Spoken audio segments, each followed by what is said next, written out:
Hey everyone, Warren here from OnTableTop. In today's video, I'm finally getting a chance to explore laser cutting.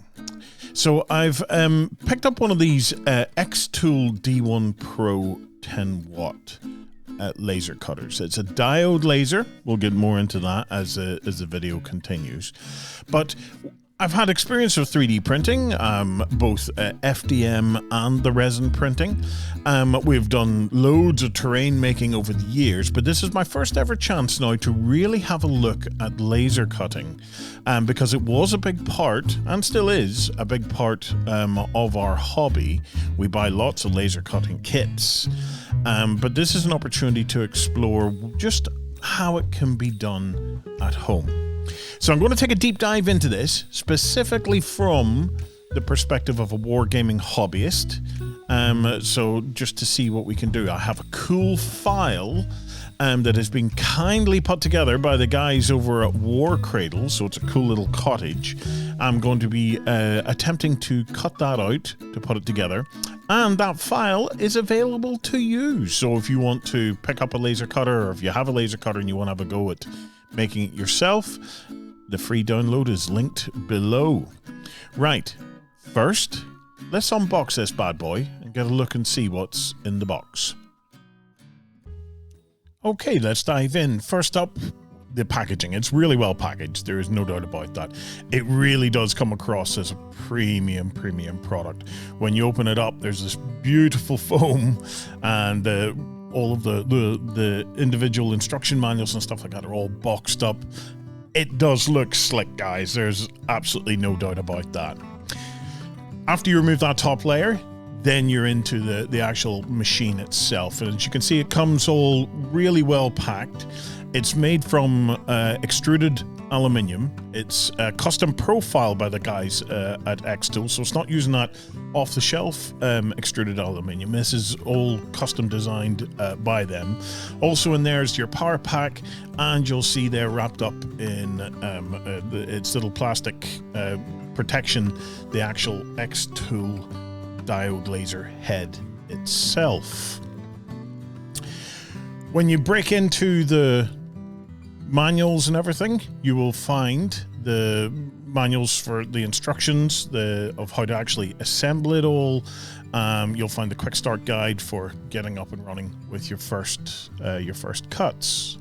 It also comes with a nice selection of test materials, which is very useful for us as wargamers, because we can actually use a lot of the materials that are in there. So you've plenty in there to play with and experiment with. The manual itself, I've opened it up and I've had a look through it. It's very clear. Nice step-by-step guide for the assembly. We'll have a look at that in more detail in a moment. And then finally, you have your extras. Now these are the screws, components, and a tool for putting the machine together, and your all-important safety goggles, which you wear if you're doing anything with laser cutting, because lasers are very bright and they can certainly damage your eyes. Putting the machine together was actually really straightforward. The manual's brilliant. It does take you through it step by step, but also bear in mind by this stage the xTool D1 Pro series has been out actually for some time, so there are loads of really good videos on YouTube elsewhere where they're going through step by step the actual assembly of the unit. So I don't think there's any point in us having to go over all that again. The tolerances are great. The little, all the little screws and everything just go in nicely. There was no moments where I thought to myself, "Oh, this is not going together nicely." It just seems really well engineered from that perspective. There's not a lot of electronics in it. If I'm honest, it's there you can basically see the height of it, but what it does have just works really well. You know, you connect to it via USB the first time, and then when you've connected to it, you can actually set it up a wireless profile on your wireless network, which means that basically you're just sending your jobs wirelessly to it, which I've got to say, is awesome. None of my 3D printers have ever done that to this stage. I know it is available, so I never actually realized just how useful it would be to send your projects and stuff like that to the machine wirelessly, because it means I can sit with a laptop and, you know, footer around with the designs and things like that. And then when I'm ready, I just go boom, pump it up to the machine, and then go off and tell it to start the burn. All of the cabling and everything like that is really well put together. You know, it's nicely shielded and held together. So yeah, it's a great piece of engineering.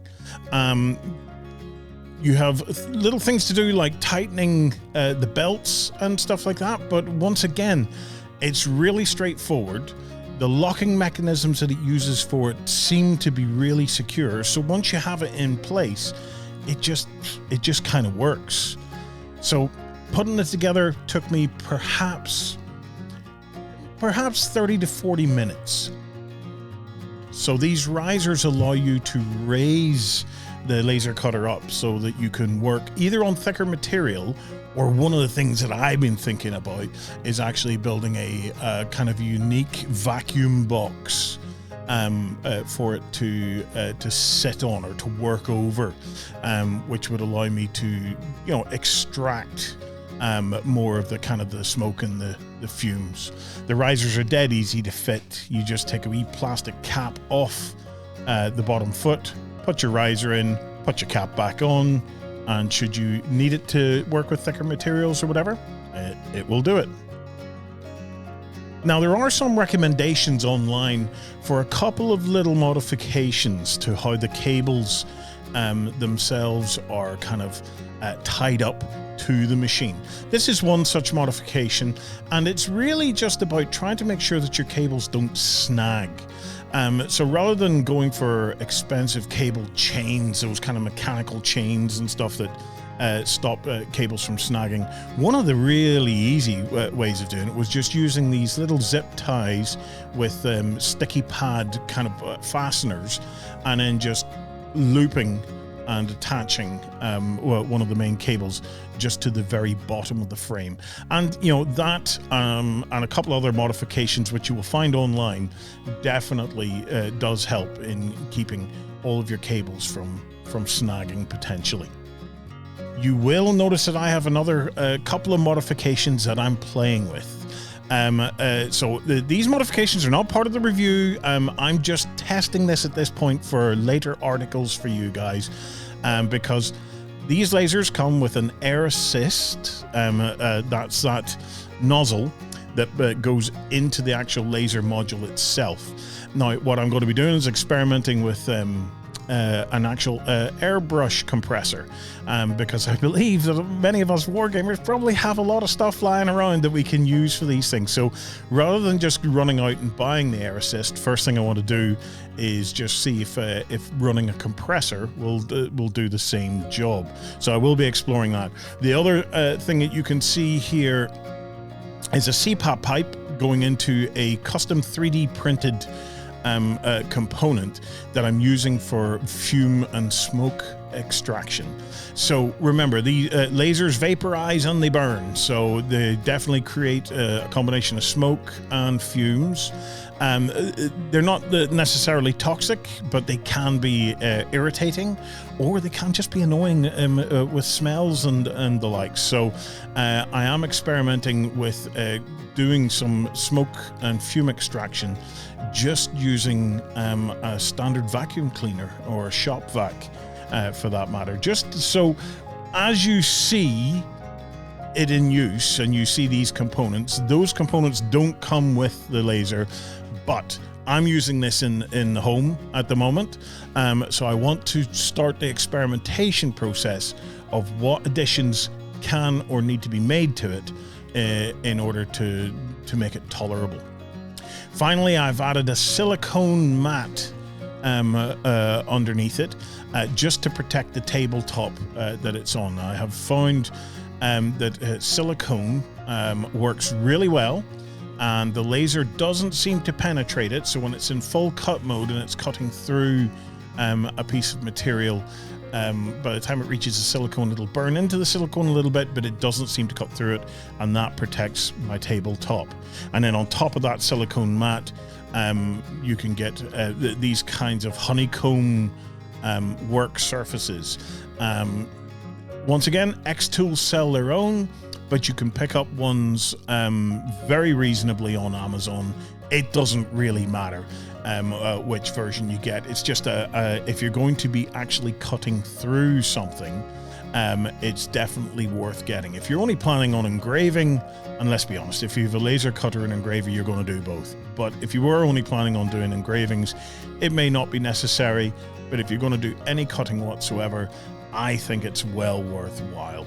It just allows you to put the piece on, have peace of mind that it's going to cut through with no issues, and then the silicon is the last little bit of barrier to protect the tabletop.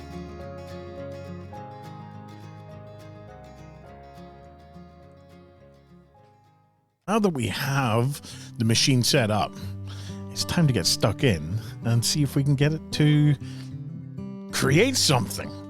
Right, so as a reminder, this is the model I'm going to build. This model was kindly donated by the guys over at War Cradle. I reached out to them and said, look, hey, I'm going to be playing with a laser cutter. You guys do all that kind of laser cutting stuff within War Cradle. Would you have a building or something that you could send across so that we can give this a go? And this is what we're going to try and create. So the software I'm using is called xTool Creative Space. Now, by all accounts, almost everyone sooner or later migrates across to a software called Lightburn. I haven't done that yet, okay? Creative Space is the default tool from xTool. It's free of charge, and I've been playing with it. And I gotta say, for this early kind of stuff, I am actually really liking it. Now, sooner or later, I imagine I will go across to Lightburn as well. And I will keep you abreast of that journey as and when I do that. But for the moment, I have found Creative Space to work rather well. So when you've opened Creative Space up, this is what you see. This is my work area. You can see the xTool D1 Pro has already been detected via Wi-Fi. I can choose the material. Now, I'm going to use this 3mm basswood plywood. So you can obviously cut MDF, 3mm MDF or whatever. I happen to have picked up just a pack of, I think it was a pack of 10 A4 plywood sheets, each one 3mm. So I'm just going to pop that in, and then that will give me recommended settings for the cuts. Once I've done that, we will go across to image, and I'm going to place one of the DXF files. So this building has 3 files associated with it. So I'm going to pick this one, for example. Select it, it'll load it, and pop it in like that. Now you'll notice that it's all across, spread across layers, okay? So from that, we can work out what we're doing. So what I'm actually going to do is I'm going to name these layers. So double click on the layer, and that is going to be a layer that we will score. So anything in red is going to be kind of engraved, so it's not going to cut all the way through. The yellow layer, though, if we have a look, we can tell that the stuff that's in yellow we actually want to cut. So I'm going to rename that layer cut. And then the blue layer, well, that's just an outline. So if you were going to, for example, carve this out of a much larger sheet, and bear in mind, the workspace area of the xTool is pretty darn big. So there's plenty of space there to work with. But we're not going to need it. So in that case, I'm just going to set that to off for the moment. Okay. So there we have our 3 layers. So all we have to do now is actually set up what they're going to do. So I'm going to select the score layer, and over here you can set it to whether it actually does something with it or ignores it. So you know what? I'm going to pick the blue one and I'm going to tell it to ignore the blue. So it's not going to actually do anything with the blue layer. With this layer here where we're going to score or engrave, we're going to select score. Now the difference between score and engrave, score kind of engraves lines, fine lines. Engrave actually needs kind of closed full surfaces. So engrave actually won't work for any of these other than maybe see that those two things that have just turned kind of red. It might work for them, but because the rest of them are all individual lines, engrave is not an option for that. So we're going to score it all, okay? And then to score, we can set the power to so the power in this instance is 100%, and we can set the speed to 60. And then you can set the number of passes if you want it to score deeper into the material. But I'm happy enough just to leave them exactly as they are at this stage. So I will now go to the cut layer, and it's now selected here, and we will go to set it to cut. Now, you'll notice that the power is still at 100%, but this time the speed in millimeters per second is dropped to 3. So that gives the laser more time at each position to actually cut its way through the material. So you can see it's dropping from 60 millimeters per second down to 3 millimeters per second. I've had a play with this, and I've knocked it up to 4 and even 5.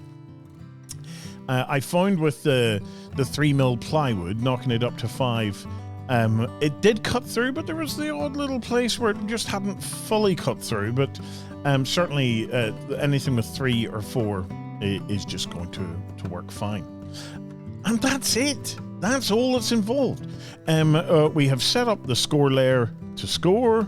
We have set up the cut layer to cut. We've stuck with the default settings because I found that they just worked perfectly fine with the material that I put down. So the next thing we want to do is we want to go to process. So what process does is it brings the file in ready to be sent to the machine. Now here's the important part. I have set up the material down, and I've set what I'm calling the origin point. And the origin point in the material I have set to this bottom left hand corner. So before you do anything, you want to make sure that you pick the correct origin point. At the moment, I'm quite happy just working from the bottom left hand corner. There may be other reasons why you would pick a different origin point, but basically that is telling the laser cutter where everything kind of starts from. So once you have selected that origin point, and it is really important you do that first before you do anything else, otherwise your laser could end up crashing into the actual framework of itself because it doesn't quite know where it's working from. But once you've done that, you then click framing. Now what that does is that sends across the information to the laser cutter itself, and now we'll nip across to the laser cutter and press the button and watch it frame.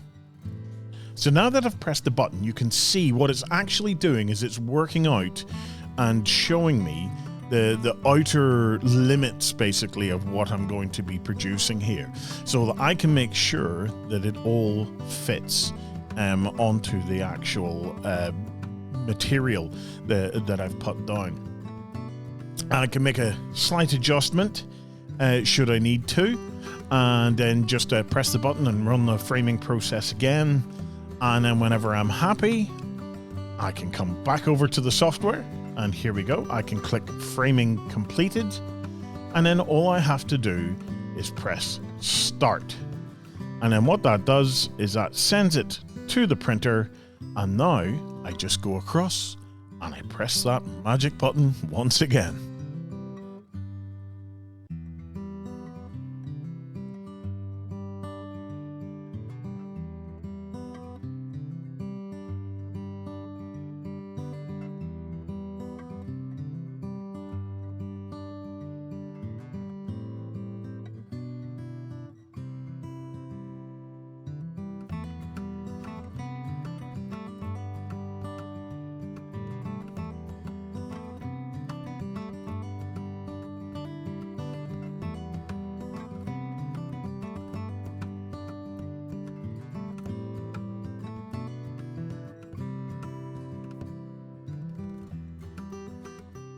And there we have it.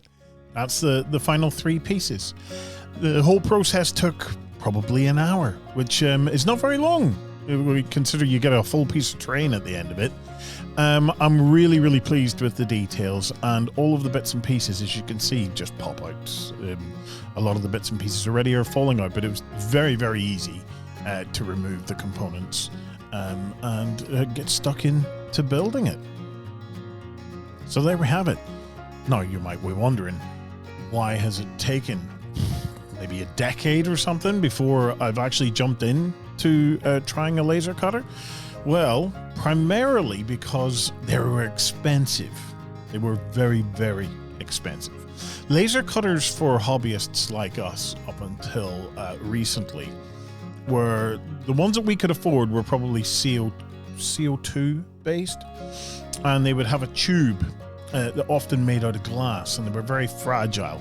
You would have maybe heard talk of the Chinese K40 laser cutters, where it would have a very small bed, like an A4 sized bed, and they needed to be water cooled and all sorts of things. So they were in the range of £300-400 at the time. But I'll be honest, I didn't jump in, and I was very tempted to many times, but I didn't jump in because I'd heard so many horror stories about CO2 tubes, glass tubes arriving broken, and people struggling to get the software to work. Other people, struggling to get the kind of like the water-assisted cooling and stuff to work. Really, it just felt like a pain in the ass, if I'm being honest. Then these diode lasers came out, and gotta say, I am a fan. It's all pretty solid state, right? There are no mirrors or anything that you need to worry about. On the other lasers, the laser has to bounce around a mirror, and you have to line up the mirrors and everything. There's none of that to worry about in this. There's no water cooling, there's no tubes or anything that can crack or break, and you get a big ass bed size, and it just works. It just works. So whenever I had the chance to dive into it, I'd spent a bit of time researching this field, and I was looking at it, and I thought to myself, do you know what? I really do want to give it a go, because we've all went rafting off onto the 3D printing or whatever, but I've always had a soft spot for laser cut stuff, and I've always thought that it'd be a more efficient and faster way to create small, interesting pieces of terrain, because I'm not great at 3D design, and then by the time you've printed it out and dealt with all the failures and everything else, 3D printing's great if you can be bothered with the hassle of it. Laser cutting for simple stuff is fast, and it's pretty darn easy, as you can see, and it's actually really good fun. It's actually really good fun, because you think to yourself, oh, it'd be cool if I had a little bridge or a little something to connect this to that. And believe me, as I'm discovering now, I can actually design that in the creative space. I don't even need to go too far away from the actual laser cutting software that's free. And I can go in there and create stuff and print it out. And the beauty of it is, if you want to test it, all you have to do is print it on your little inkjet printer or your laser printer. You can cut the stuff out and get an idea of whether it's going to go together before you would waste any material on it. So diodes get a big thumbs up from me. It's worth pointing out that there is a 20 watt version and now a 40 watt version. And bearing in mind that the CO2 lasers were 40 watts, you are now getting pretty much the equivalent power in diode. xTool themselves do a really cool CO2 laser, but it's very high end, and it's a lot more money. So if you're just looking for this to create little hobby bits and pieces for your wargaming and your board games, I say don't look any further than the D1 Pros. If I had my choice, I might bump up one level and go for the 20 watt laser module, maybe. but I've been very happy with the 10. But it just, you might need to make it run multiple passes to get it to do something. But I'm not mass producing. I'm not using it as a business or anything. I would just use it for creating hobby stuff. So I don't have much issue, other than the fact, and these are my issues, you can't leave it unattended. You honestly can't. I have been wondering about this.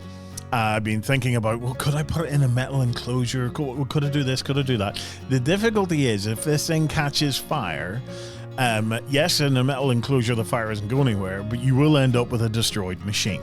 So you just can't leave it unattended. Also, the smell. Oh my God, the smell.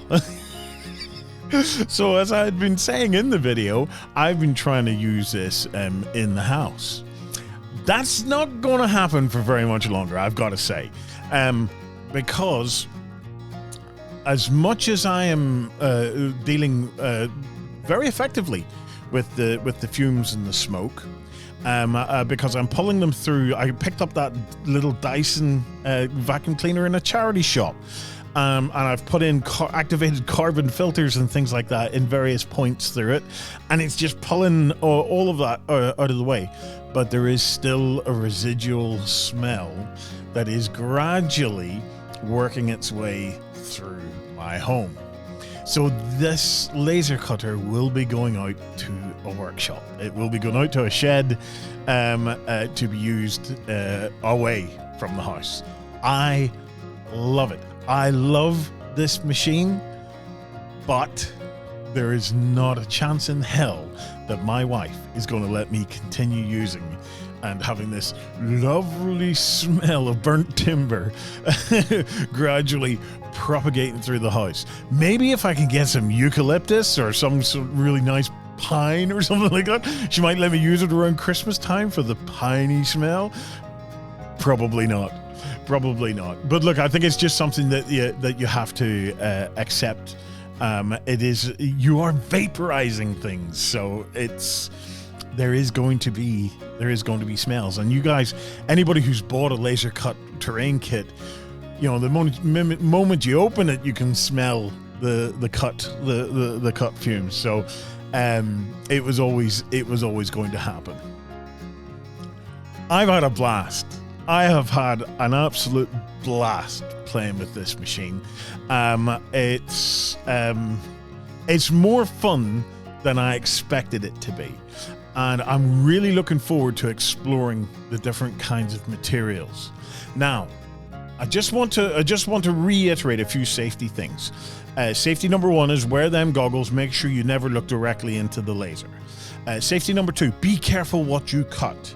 There are materials that when they're vaporized, because remember, you're not burning, you're vaporizing.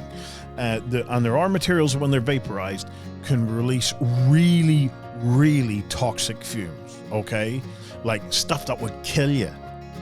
So avoid things like PVC, etc., because it basically creates almost like a chlorine gas.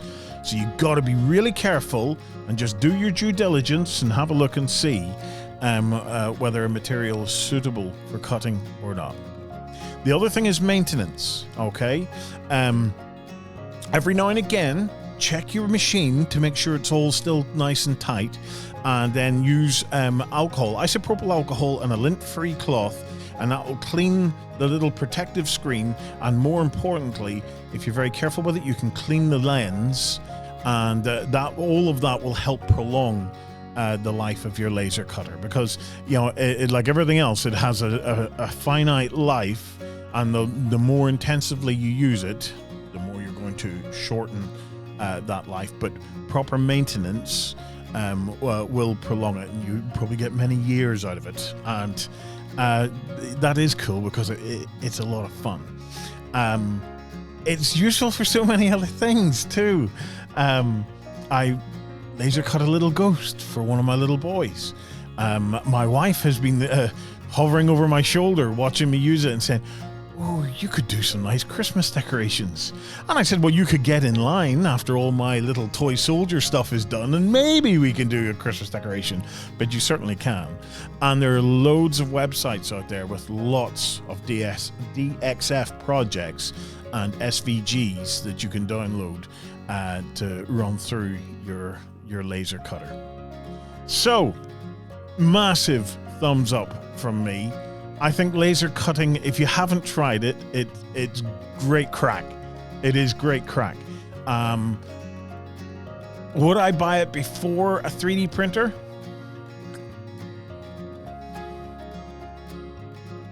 That's a tricky one. I probably would, because I like creating my own stuff. If you're not so much into creating your own stuff, then the 3D printer is probably the way to go. You'll get a more finished product from buying your STLs and stuff like that. But if you're into making things, okay, if you're into actually just making stuff and rolling your sleeves up and getting stuck in, the laser cutter is certainly a more straightforward proposition because you're just working in almost like two-dimensional space. So it's a bit easier and a bit more straightforward. And yeah, you'll not be able to create everything with it, but it's certainly a lot of fun to create what you can with it. Look, thank you for watching. I will be following up this with some more reporting back on how the air assist worked using the airbrush compressor. In a nutshell, yes, I think it did.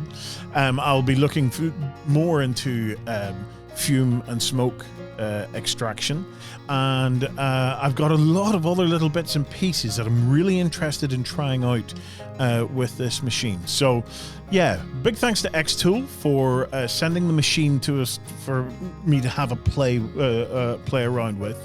And a big thanks to the guys at Warcradle for sending me the terrain piece. That, remember, you can go and download it and try it yourself. There are links below, and we'll have some links. They might be affiliate kind of links, but you can click on them and go and see some of the bits and pieces that you've pulled together for this test out of the laser cutting. And then finally, if you've enjoyed this, remember to hit the like button and remember to subscribe. And yeah, come and join us at OnTableTop.com, where I will be exploring lasers in the very near future once again. Go ahead and check out our other content on screen now. And while you're at it, why not hit subscribe and remember to ding our dong. Go on, you know you want to click it. Go on.